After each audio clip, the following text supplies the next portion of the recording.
परिवहन किसे कहते हैं? क्या होता है परिवहन? क्या परिभाषा हो सकती है परिवहन की? एक स्थान से दूसरे स्थान पर वस्तुओं या सेवाओं का आदान प्रदान ही क्या कहलाता है? परिवहन कहलाता है। बिल्कुल सही परिभाषा है।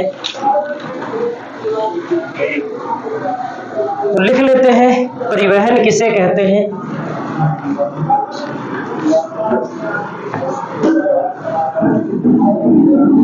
लिखिए, किसी व्यक्ति, वस्तु या किसी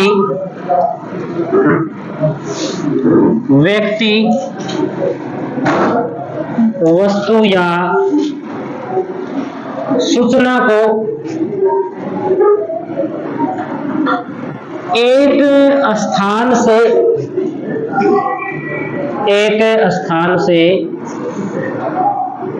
दूसरे स्थान तक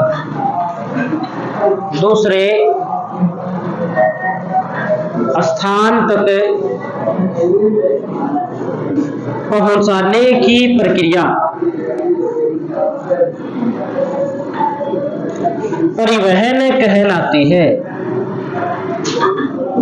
परिवहन कहलाती है। भले किसी व्यक्ति को जाना हो, भले किसी सामान को किसी स्थान पर, वस्तु को भेजना हो, या कोई सूचना किसी स्थान पर पहुंचानी हो, भले डाक सेवा है तो भी वो एक प्रकार से परिवहन का ही कार्य है।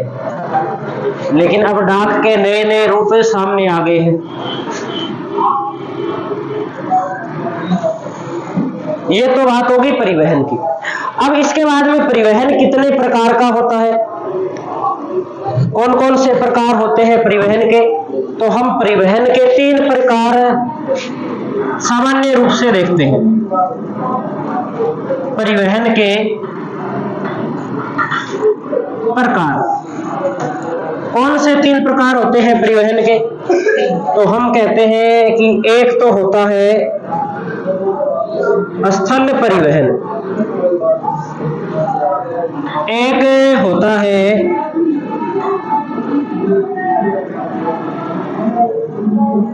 जल परिवहन, और एक कौन सा परिवहन होता है? वायु परिवहन। कौन सा होता है एक और? कौन सा? पाइप। कहाँ होती है पाइप?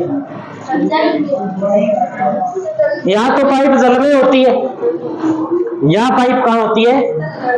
स्थल में होती है। भी 3 ही तो चीज है, या तो स्थल है, या वायु है, या जल है। इसके अलावा और कोई चीज है ही नहीं। यानी कि जो भी पढ़ना है वो इनके अंदर ही पढ़ना है। कई बार क्या है, वो अपनी अपनी सोच के ऊपर है, वही कोई अलग लिख देता है, कोई अलग नहीं लिखता। स्थल परिवहन में अगर हम बात करें तो स्थल परिवहन में एक तो हमें पढ़ना होता है सड़क परिवहन, एक होता है इसमें रेल परिवहन, और एक होता है इसमें पाइप लाइन। ये होता है अपने स्थल परिवहन के अंदर 3 प्रकार। जो पाइपलाइन है वो कई बार जल में भी डाली जाती है, तो वो जल परिवहन में भी आ जाती है। वो कोई वैसे विवाद का मुद्दा नहीं है। और अपने तो पट्टी राजस्थान का रहे, तो अपने को तो शामिल ही किस में करना पड़ेगा? स्थल में ही करना पड़ेगा। जल भगवान की दया से है ही नहीं अपने पास। 1-2 को जिले वो खारे पानी की है, वो भी अपने सुखा देंगे नमक बना के, नमक ज्यादा ही खाते हैं। उसके बाद में जल परिवहन। जल परिवहन 2 प्रकार का होता है। कौन कौन से 2 प्रकार? एक तो होता है महासागरीय,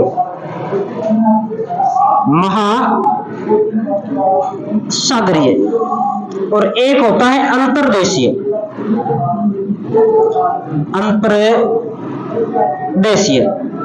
ये अपने को पढ़ना नहीं है, क्योंकि हमारे है ही नहीं है। राजस्थान में न कोई नहर है न कोई सागर है, तो इसको भी नहीं पढ़ना। अब आता है वायु परिवहन।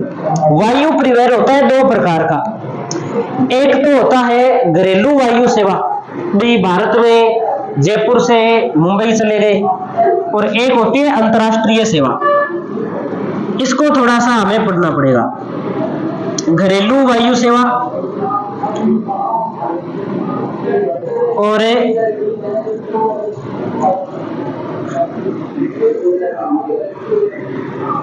अंतर्राष्ट्रीय वायु सेवा।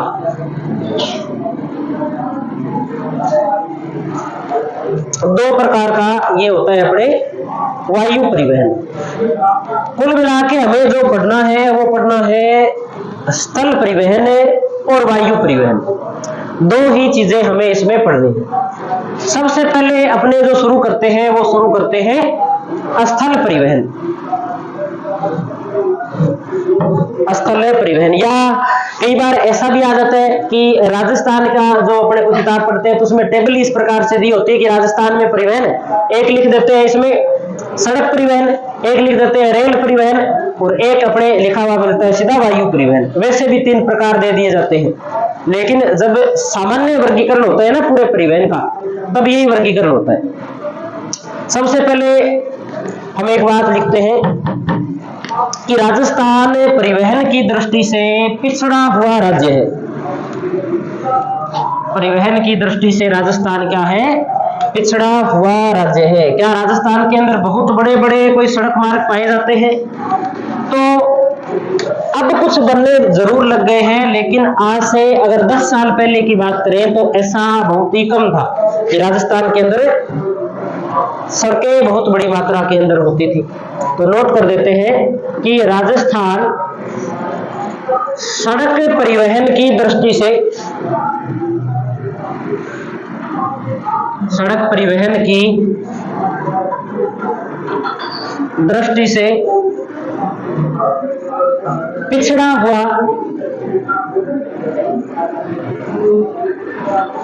हुआ राज्य है, लेकिन पिछले कुछ वर्षों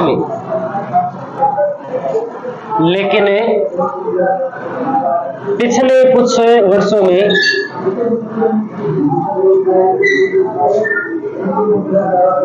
परिवहन सेवाओं में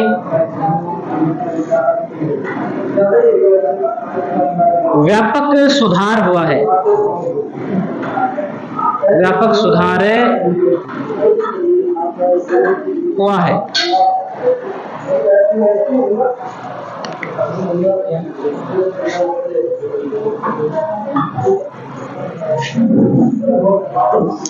ठीक है, अब हमें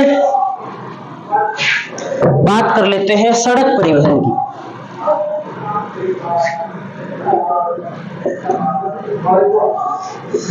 सड़क परिवहन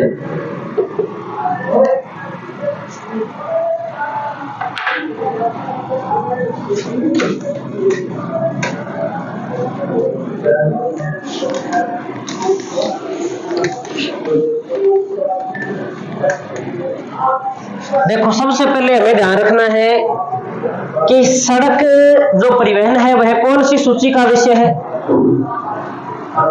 सूचियां कितनी है?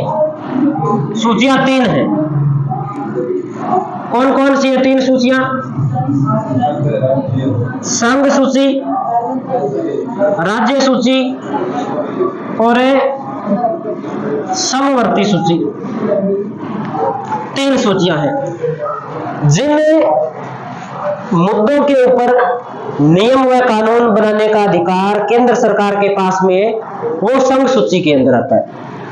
जिन मुद्दों के ऊपर कानून बनाने का अधिकार राज्यों के पास में है वो राज्य सूची में आते हैं, और जिन मुद्दों के ऊपर कानून बनाने का अधिकार संघ व राज्य दोनों के पास में, वो कौन सी सूची में आते हैं?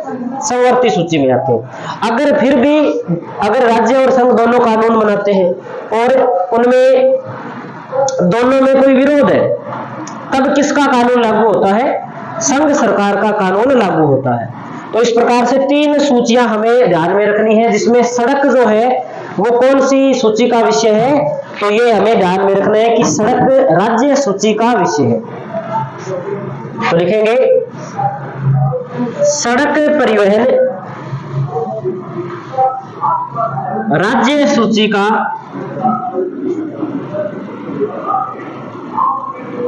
विषय है।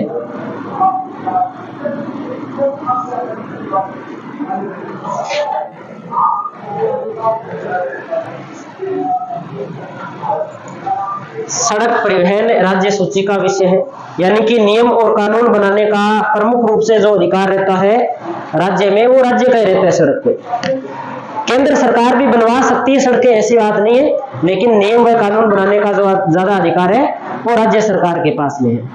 अगली हम बात करें कि भारत में सड़क का निर्माता किसे कहा जाता है। शेरशाह है, शेरशाह सूर को बोलते हैं सड़क का निर्माता। तो लिखिए भारत में सड़क का निर्माता, भारत में सड़क निर्माता किसे कहा जाता है, शेरशाह सूर को।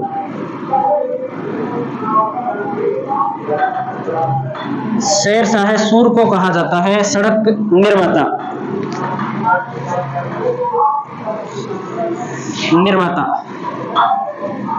सर्वप्रथम सड़क का निर्माण भी किसने करवाया था, शेरशाह सूरी ने करवाया था। इसने सड़क का निर्माण कहां से कहां तक करवाया था भाई, इसने सड़क निर्माण करवाया था बंगाल के अंदर, अपने जो वर्तमान में बांग्लादेश की राजधानी है ढाका, इस ढाका से लेकर के और काबुल तक इसने क्या करवाया था, सड़क का निर्माण करवाया था। तो कई बार ढाका लिखा हुआ मिलता है, कई बार चटगांव लिखा हुआ मिलता है, हम उसी प्रकार से लिख देते हैं कि चटगांव, ब्रैकेट में लिख देते हैं ढाका से काबुल तक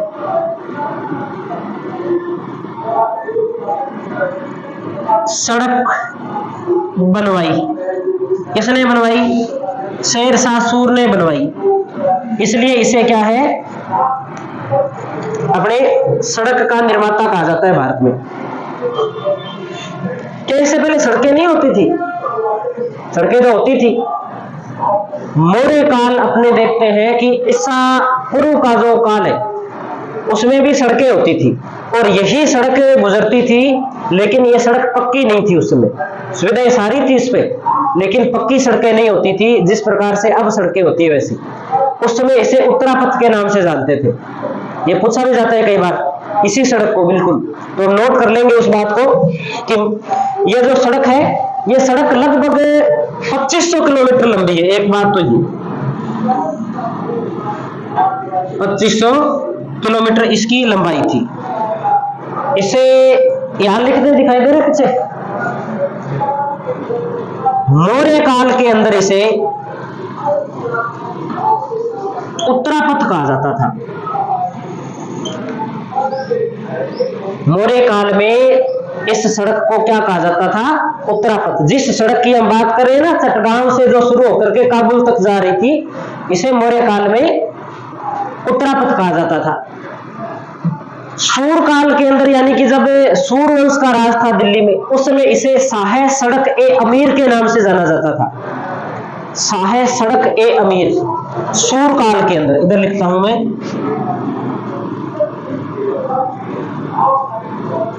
शाह,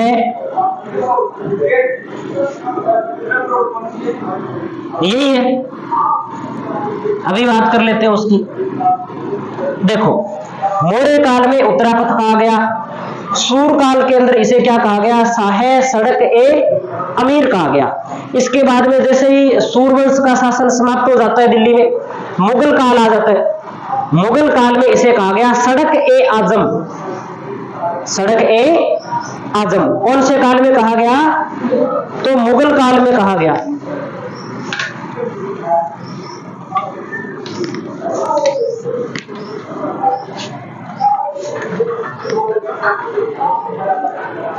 मुगल काल में इसे कहा गया सड़क ए आजम। और जैसे ही मुगलों का काल समाप्त हुआ, मुगलों के बाद में ब्रिटिश काल आ गया। ब्रिटिश काल में इसे क्या कहा गया? ग्रांट ट्रंक रोड कहा गया। ग्रांट ट्रंक रोड, जिसे हमें जीटी रोड भी बोल देते हैं। तो जीटी रोड या ग्रांट ट्रंक रोड जो नाम है वो किसके काल में पड़ा है? ब्रिटिश काल में पड़ा है। एक ये बात हमें ध्यान में रखनी है। ये जो सड़कें बनी हुई थी, ये वर्तमान में जैसी सड़कें हैं इस प्रकार की सड़कें नहीं थी, थोड़ी अलग प्रकार की सड़कें होती थी। वर्तमान के अंदर जो सड़कें बन रही है ना, इन सड़कों को बनाने का आविष्कार किया था एक स्कॉटलैंड का निवासी था, जॉन लाउडन मैकएडम। उसने इनका निर्माण प्रारंभ किया था, इसलिए उन्हें आधुनिक सड़कों का निर्माता भी कहा जाता है। तो एक बात हम और नोट करेंगे यहाँ पर, विश्व में आधुनिक सड़कों का निर्माता, विश्व में आधुनिक सड़कों का निर्माता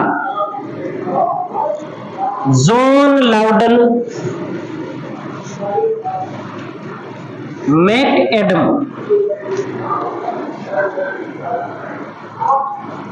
जॉन लाउडन मैकएडम को कहा जाता है, यह स्कॉटलैंड के रहने वाले थे।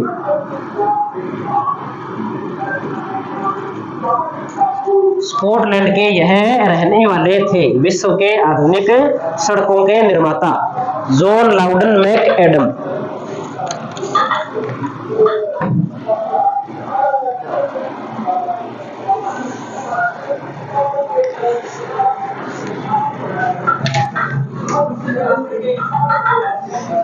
क्या चीज है? कौन सी सड़कें? जो आधुनिक सड़कें उनकी बात कर रहे हो? सबसे पहली सड़क अपने भारत के इतिहास में तो उत्तरापथ ही है। उत्तरापथ से पहले कोई सड़क नहीं अपने उल्लेख मिलता। विश्व में सभ्यता ही भारत में विकसित हुई है। सभ्यता भारत में विकसित हुई है सबसे पहले। आधुनिक सड़क तो यूरोप में बनी है पहले। रोम, तो रोम इटली में है, यूरोप में ही तो है, तो वहां बनी है।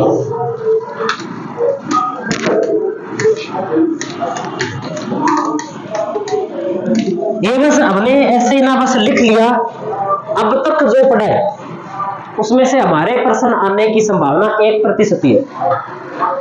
1% प्रश्न बन सकता है। भारत के भूगोल में हमने जो पढ़ा है उसमें उत्तरापथ, सड़क आजम, सड़क अमीर, ग्रांट ट्रंक रोड, या ये प्रश्न आ सकते हैं। लेकिन राजस्थान में इनसे प्रश्न आने की संभावना कम ही रहती है। राजस्थान में प्रश्न आएगा राजस्थान से, लेकिन फिर भी कुछ बातें जो पढ़नी ही पड़ती है। हम नोट करते हैं कि भारत में सड़कों का आधुनिक रूप से निर्माण करने के लिए एक योजना बनाई गई थी, जिसे अपने नागपुर योजना के नाम से जानते हैं। तो कई बार पूछ लिया जाता है कि नागपुर योजना का संबंध किससे है, तो हम कहेंगे नागपुर योजना का संबंध है वो भारत में सड़क निर्माण से संबंधित प्रथम योजना से, जो आधुनिक प्रकार की सड़कों से संबंधित है।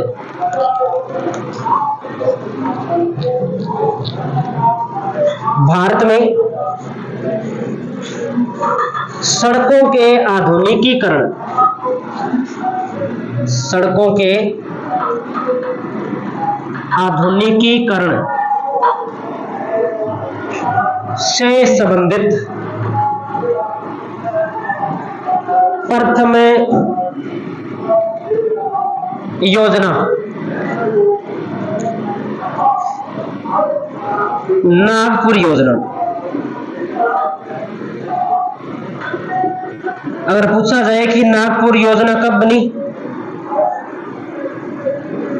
तो 1943 में आजादी से। हाँ जी,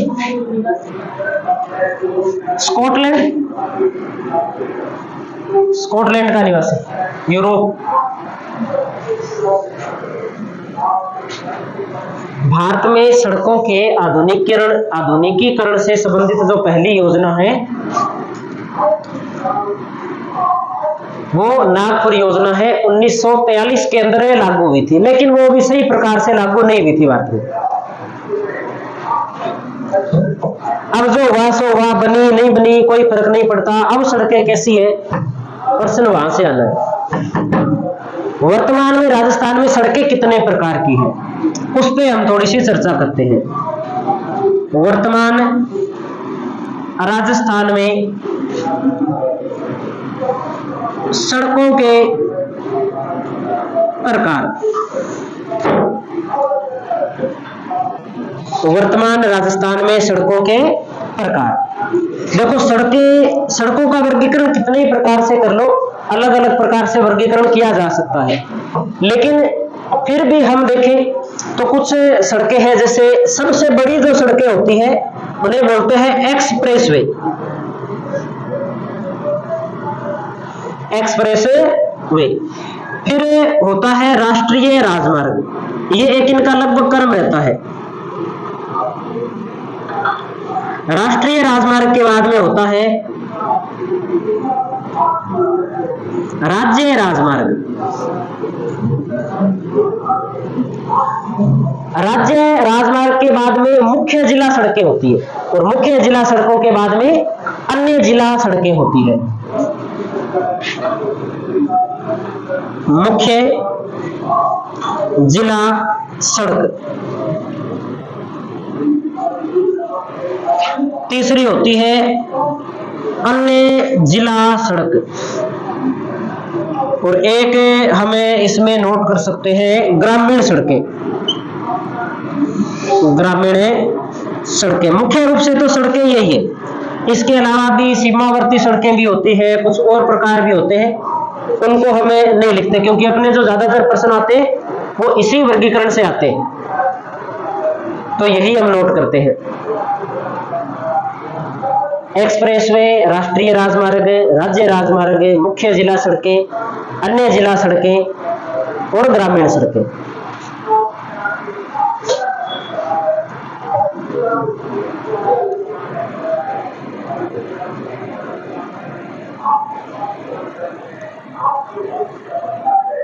इनको समझना कोई ज्यादा मुश्किल भी नहीं है।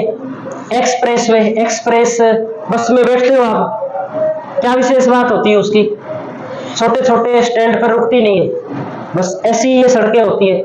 हर कोई इस सड़क पर, हर कहीं से कोई रास्ता आके इस सड़क पर नहीं चढ़ता, एक विशेष प्रकार की संरचना बनाई जाती है सड़क से नीचे उतरने की और सड़क पर चढ़ने की।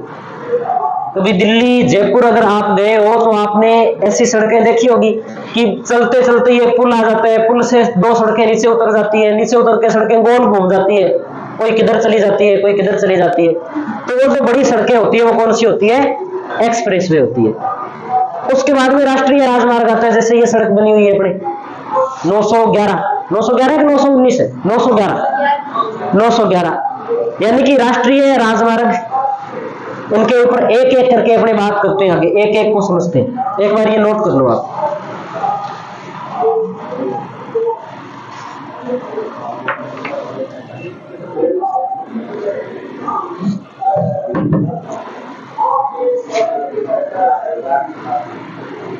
लिख रहे हैं सभी ने क्या? ठीक है, हेडिंग लगा दीजिए आप एक्सप्रेसवे।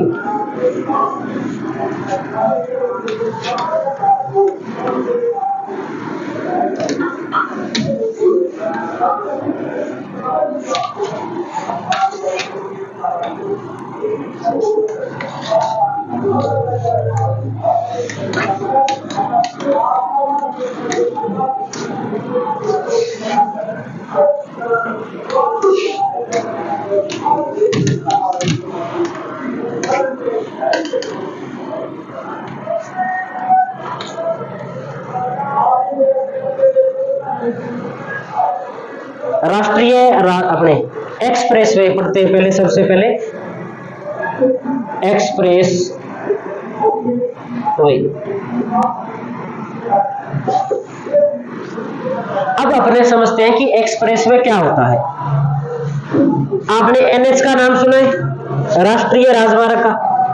जैसे मान लो ये राष्ट्रीय राजमार्ग गुजर रहा है अपने बरसाना से 911, अब इस पर इतनी ज्यादा भीड़ नहीं है अभी तक। मान लो कि यहाँ पर जनसंख्या बढ़ जाए और जनसंख्या बढ़ने के कारण यातायात के साधनों में वृद्धि हो जाएगी। यातायात के साधनों में जब वृद्धि होगी तो यहाँ पे भीड़ ज्यादा हो जाएगी।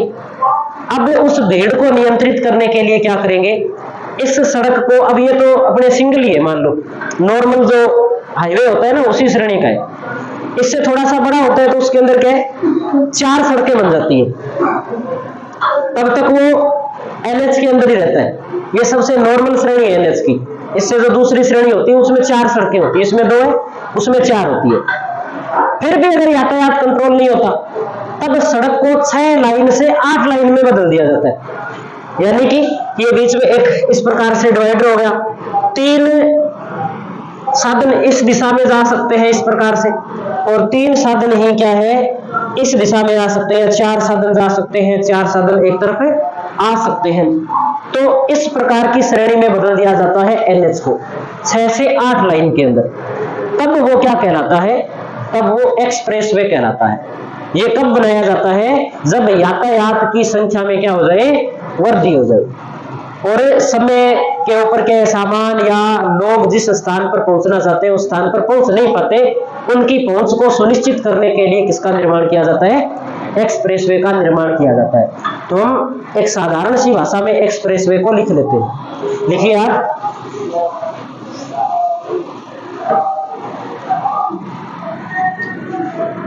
जब राष्ट्रीय राजमार्ग के यातायात दबाव को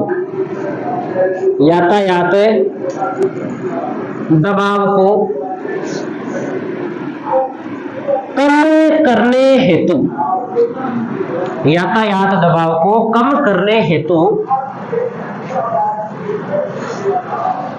उन्हें 6 से 8 लाइन में बदल दिया जाता है, बदल दिया जाता है। इन्हें एक्सप्रेसवे, इन्हें एक्सप्रेसवे कहा जाता है। इन्हें एक्सप्रेसवे कहा जाता है। ठीक है, बात समझ में आ गई होगी मेरे हिसाब से एक्सप्रेसवे किसे कहते हैं। अब दूसरी बात हमें जो ध्यान में रखनी है वो ये ध्यान में रखनी है कि वर्तमान राजस्थान के अंदर 3 एक्सप्रेसवे, कितने एक्सप्रेसवे हैं, 3 ही एक्सप्रेसवे हैं। कौन कौन से हैं उनकी सबसे पहले उन्हीं की चर्चा करते हैं अपने। तो लिखेंगे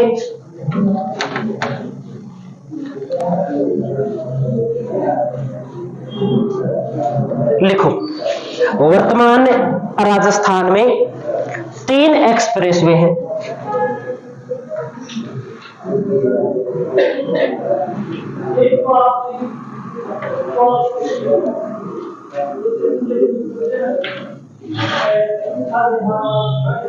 तीन एक्सप्रेसवे हैं जिनमें 2 निर्माणाधीन है, जिनमें 2 निर्माणाधीन है, यानी कि एक तो बना हुआ है और 2 अभी बन रहे हैं, पूर्ण रूप से बने नहीं है या उनका निर्माण चल रहा है, ऐसे हम कह सकते हैं। तो हम बात करें सबसे पहले ये 3 कौन कौन से हैं। तो 1 नंबर पे हम बात करते हैं NH 48, NH 48। अब एक बात ध्यान में रखनी, लिखा तो हमने क्या है NH 48, लेकिन है क्या ये एक्सप्रेसवे। पहले तो ये NH ही था, राष्ट्रीय राजमार्ग ही था, लेकिन यातायात का दबाव बढ़ गया इसलिए सड़कों की संख्या में क्या कर दी गई, वृद्धि कर दी गई और इसे क्या घोषित कर दिया गया, एक्सप्रेसवे घोषित कर दिया गया। यह बात ध्यान में रखनी। इसका निर्माण पूरा हो चुका है, निर्माण पूर्ण, इसको हम आगे डिटेल से देख लेंगे और कौन से हैं। दूसरा लिखिए इसके बाद में NH 148N, NH 148N ये कहां है? तो एक बार मैं आपको ये लिखवा रहा हूं, आगे जब हम राष्ट्रीय राजमार्ग पढ़ेंगे ना तो मैं आपको ये बताऊंगा भी 148 क्या है, 248 क्या है, 348 क्या है, ये नंबर कैसे होते हैं। NH 11 है, फिर 911 है, 211 है, ये कैसे हैं, इनको अपने सही प्रकार से समझेंगे। एक बार तो मैं सिर्फ इतना लिखवा रहा हूं कि NH 148N है वो कहां पर है और किसे जोड़ता है, उस चीज को हम नोट करते हैं। तो लिखिए NH 148N में दिल्ली मुंबई ग्रीनफील्ड एक्सप्रेसवे का हिस्सा है ये। दिल्ली मुंबई ग्रीनफील्ड एक्सप्रेसवे का हिस्सा। कल हमने पिछली क्लास में एक बात पढ़ी थी कि दिल्ली मुंबई इंडस्ट्रियल कॉरिडोर है ना, वो भी एक उद्योगों को बढ़ावा देने के लिए एक प्रोग्राम था जिसमें भी सड़क का निर्माण किया जा रहा था। और ये भी क्या है, एक औद्योगिक गलियारे के रूप में ही है जहां पर क्या किया जा रहा है, सड़कों का निर्माण किया जा रहा है जिससे आवागमन और व्यापार में क्या है, सुविधा हो सके। इसका निर्माण अभी चल रहा है, तो ब्रैकेट में आप लिख सकते हो ये क्या है, निर्माणाधीन है, अभी बना नहीं है। तीसरा हम पढ़ते हैं, तीसरा अपने जाता है अमृतसर से जामनगर। अमृतसर पंजाब के अंदर है और जामनगर कहां है, गुजरात के अंदर है। ठीक है, तो NH 754 के, NH 754 के ये कहां से कहां जाएगा, तो ये जाएगा अमृतसर से जामनगर, अमृतसर से जामनगर तक जाएगा और 6 लाइन वाला होगा ये। लगभग लाइन तो जो एक्सप्रेस है उसमें 6 या 8 होगी, तो नहीं लिखे तो भी चलेगा आपने। यह तो बात होगी राजस्थान के अंदर एक्सप्रेसवे कौन कौन से हैं। तो 48 है, 148N है और 754 के है। 48 हम पढ़ लेंगे डिटेल से, इन दोनों को डिटेल से पढ़ना नहीं क्योंकि अभी तक इसमें ज्यादा कुछ है नहीं, तो जब ये बन जाएंगे तब इनको डिटेल से देखेंगे। अब बात आती है कि एक्सप्रेसवे का निर्माण कौन करवाता है, उनका रख रखाव कौन करता है, कुछ ये बातें भी हमें ध्यान में रखनी है। तो लिखते हैं एक्सप्रेसवे का निर्माण तथा रख रखाव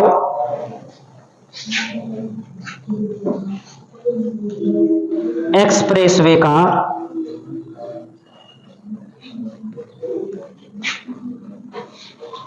निर्माण रख रखाव तथा संचालन केंद्र सरकार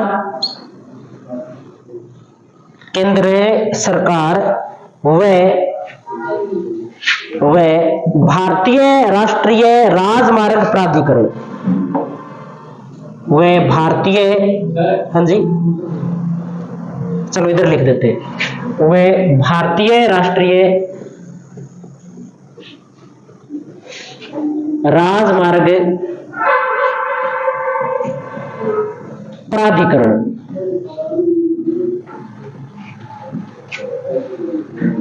करता है।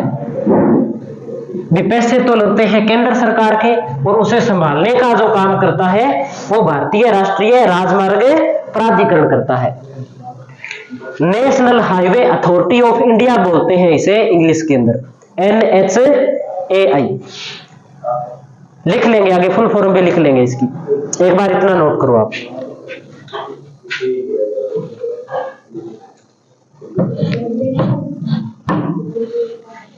ये नोट कर लिया होगा, समझ में तो आ रहा है।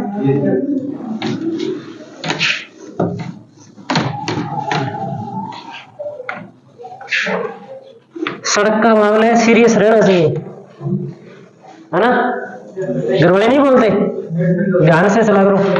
तो सड़क का मामला है ये।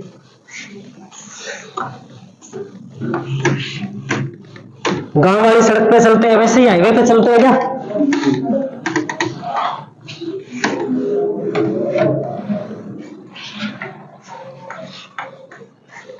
हमारे गांव में तो बस आती है, ऐसी ऐसी बस आती है कि उसको बोल देना कि 5 मिनट रुक जा, मैं खाना खा रहा हूं, तो कहते हैं कि एक बार बंद कर दे बस, खाना खा के आएगा, उसके बाद में बस चलेगी। ऐसी ऐसी बसें आती है। पर एक्सप्रेस वे पर 1 मिनट ही नहीं रुकता, छोटे मोटे स्टॉप पे रुकता ही नहीं है। तो सारा अंतर है हर चीज का। तो क्या लिख रहे थे हम? अब एक राष्ट्रीय राजमार्ग पढ़ना है अपने को, NH-48, ये एक्सप्रेस वे के रूप में, इसी को पढ़ना है राष्ट्रीय अपने एक्सप्रेस वे के अंदर। बाकी सारे जो राष्ट्रीय राजमार्ग है उनको अलग से पढ़ेंगे। इससे समझने के लिए इससे पहले एक चीज और समझनी पड़ेगी आपको। ये जो टॉपिक है ये सिर्फ समझने का टॉपिक है, बाद में थोड़ी थोड़ी बातें याद करनी है। इसमें सीधा रट्टा नहीं लगाया जा सकता इसका। आपने एक नाम सुना होगा, स्वर्णिम चतुर्भुज योजना। बहुत पहले शुरू हुई थी ये, और अपने जब पढ़ते थे 10वीं 12वीं की किताब में तब ये टॉपिक होता था उसमें। तब इसमें 4 शहरों के नाम आते थे प्रमुख रूप से। कौन कौन से आते थे? दिल्ली, मुंबई, चेन्नई और कोलकाता। इन चारों शहरों को जोड़ने के लिए एक योजना बनाई गई थी। उस योजना का नाम क्या था? स्वर्णिम चतुर्भुज योजना। और इसी चतुर्भुज योजना का जो भाग है वो भाग कौन सा है? NH-48, जो दिल्ली से मुंबई होता हुआ चेन्नई तक जाता है। लेकिन हमें तो राजस्थान में पढ़ना है। हमें इससे क्या मतलब है? राजस्थान से कितना गुजरता है, राजस्थान के कौन से जिलों से गुजरता है, राजस्थान में लंबाई कितनी है, सिर्फ वो बात हमें यहाँ पर ध्यान में रखनी है। तो उसी के अकॉर्डिंग हम लिखते हैं। एक बात तो ये लिखनी है कि यह कौन सी योजना का भाग है, तो नोट कर दीजिए, यह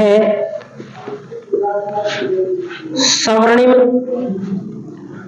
चतुर्भुज योजना का भाग है। पहली बात तो ये ध्यान में रखनी है। दूसरी बात हमें जो ध्यान में रखनी है वो ध्यान में रखनी है कि यह राजस्थान का पहला एक्सप्रेसवे है।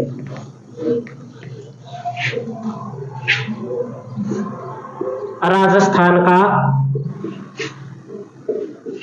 पहला एक्सप्रेसवे, यह राजस्थान का पहला एक्सप्रेसवे है। कहां से कहां तक जाता है? तो हमने अभी पढ़ा है कि यह दिल्ली से शुरू होता है। दिल्ली से कहां जाता है? मुंबई जाता है। और मुंबई से कहां जाता है? चेन्नई तक जाता है। तो इतना लंबा चौड़ा ये फैला हुआ है। अब जो बात आती है अपने कि राजस्थान के कितने जिलों से गुजरता है, तो यह राजस्थान के वर्तमान में 12 जिलों से गुजरता है। यह राजस्थान के 12 जिलों से गुजरता है। अब 12 जिलों का रट्टा आप ऐसे सीधा नाम लिख करके नहीं लगा सकते, और अगर ऐसे लगाओगे तो आप मुझे बताओ कि आप कौन कौन से का रट्टा लगाओगे। राजस्थान में तो 48 है, और कोई ऐसा तो है नहीं कि एक ही जिले से गुजरे तो 48 नाम याद कर ले। कोई 10 से गुजर रहा है, कोई 5 से गुजर रहा है, कोई 7 से गुजर रहा है, कोई 9 से गुजर रहा है, कोई इससे ज्यादा भी गुजर रहा है। तो उन्हें एक तरीके से ही याद कर सकते हैं। उससे सबसे पहले तो हमें राजस्थान का मानचित्र भरना आना चाहिए। आता है सबको भरना? ठीक है, तो हम उसी के अकॉर्डिंग अपने क्या है इसे देख लेते हैं। टाइम क्या हुआ है? टाइम तो नहीं हुआ अभी, क्या हो गया? हो गया टाइम? टाइम हो गया तो एक काम करना, जिसको मैप नहीं भरना आता ना वो रात रात में मैप भरना सीख लेना, तब तो ये आ जाएंगे समझ में। नहीं तो फिर इधर ऐसे देखोगे, मैं बताऊंगा कि कोटपुतली बहरोड, अब पता ही नहीं कोटपुतली बहरोड किधर है, कोई अलवर की तरफ देख रहे हैं, कोई राजस्थान के इधर राजसमंद की तरफ देख रहे हैं, फिर मैं कहूंगा जयपुर, तो अगर समझ में आएगा तो अपने आप समझ में आ जाएगा, ठीक है यहाँ पे कोटपुतली भैरोड है, उसके बाद में अलवर है, अपने जयपुर है, जयपुर के बाद में जयपुर जैसे ग्रामीण है, जयपुर ग्रामीण से नीचे चलेंगे तो दुद्दू है, अजमेर है। इस प्रकार से क्या कर्म आएगा, वो कर्म हमें क्या है ध्यान में रखना पड़ेगा, उसी के अकॉर्डिंग ये समझ में आएगा, अन्यथा ये समझ में नहीं आएगा। आज इतना ही करते हैं अपने इसको। आज जो पढ़ा है ना उसमें याद क्या करना है, उसमें याद हमें करना है जहां से हमने एक्सप्रेस वे शुरू किया है ना, वहां से ही हमें सही ढंग से पूरा याद करना है। उससे पहले वाला पढ़ लेना, भारत के भूगोल में भी काम आ जाएगा अगर कभी पढ़ना पड़ा तो। और वैसे भी क्या है, वो बेसिक बात है, अपने को पढ़नी ही पढ़नी है। अपने जो पर्सन बनेंगे वो एक्सप्रेस वे से शुरू हो जाएंगे।